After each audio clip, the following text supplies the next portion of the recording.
السلام علیکم۔ آج آپ کے لیے میں ایک زبردست قصہ لے کر آیا ہوں جس کا عنوان ہے حریب نائی۔ کہانی شروع کرتے ہیں۔ ایک گاؤں میں حریب نائی رہا کرتا تھا جو ایک درخت کے نیچے کرسی لگا کے درخت لوگوں کی حجامت کرتا۔ مشکل سے گزر بسر ہو رہی تھی۔ اس کے پاس رہنے کو نہ گھر تھا، نہ بیوی تھی، نہ بچے تھے، صرف ایک چادر اور ایک تکیہ اس کی ملکیت تھی۔ جب رات ہوتی تو ایک بند سکول کے سامنے چادر بچھاتا، تکیہ رکھتا اور سو جاتا۔ ایک دن صبح کے وقت گاؤں میں سیلاب آ گیا۔ اس کی آنکھ کھلی تو ہر طرف شور و غل تھا۔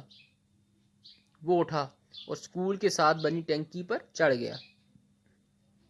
چادر بچھائی، دیوار کے ساتھ تکیہ لگائے اور لیٹ کر لوگوں کو دیکھنے لگا۔ لوگ اپنا سامان، گھر کی قیمتی اشیاء لے کر بھاگ رہے تھے۔ کوئی نقدی لے کر بھاگ رہا ہے، کوئی زیور، کوئی بکریاں، تو کوئی قیمتی اشیاء لے کر بھاگ رہا ہے۔ اسی دوران ایک شخص بھاگتا آ رہا تھا۔ اس نے سونے کے زیور، پیسے اور کپڑے اٹھا رکھے تھے۔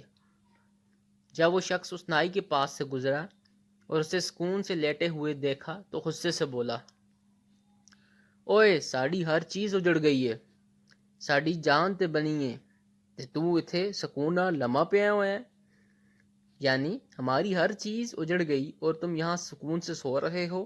یہ سن کر نائی بولا، لالے آج ہی تے غربت دی چس آئی ہے، یعنی آج تو غربت کا اصل مزہ آیا ہے۔ جب میں نے یہ کہانی سنی تو میں ہنس پڑا، مگر پھر ایک خیال آیا کہ شاید روز محشر کا منظر بھی کچھ ایسا ہی ہوگا، جب تمام انسانوں سے حساب لیا جائے گا۔ ایک طرف غریبوں کا حساب ہوگا، یعنی 2 وقت کی روٹی، کپڑا، حقوق اللہ اور حقوق العباد۔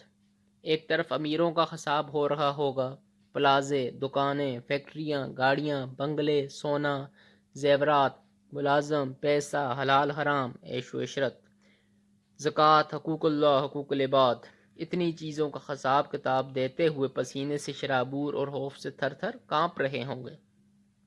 تب شاید اسی نائی کی طرح غریب ان امیروں کو دیکھ رہے ہوں گے، چہرے پر ایک عجیب سے سکون، اور شاید دل ہی دل میں کہہ رہے ہوں گے، آج ہی تے غربت کی چس آئی ہے۔ اللہ تعالیٰ سے دعا ہے کہ ہمیں ہر نعمت کا شکر ادا کرنے کی اور اللہ کی رضا کے مطابق استعمال اور تقسیم کرنے کی توفیق عطا فرمائے، آمین۔ تو یہ تھی آج کی کہانی ایک غریب نائی کی۔ تو ہمیں بھی لوگوں دوسروں کا احساس کرنا چاہیے اور مال کو جمع کر کے نہیں رکھنا چاہیے، بلکہ اللہ کی راہ میں لگانا چاہیے۔ اب ملتے ہیں اگلی کہانی میں۔ اللہ حافظ۔ میرے چینل کو لازمی لائک، سبسکرائب اور شیئر کریں۔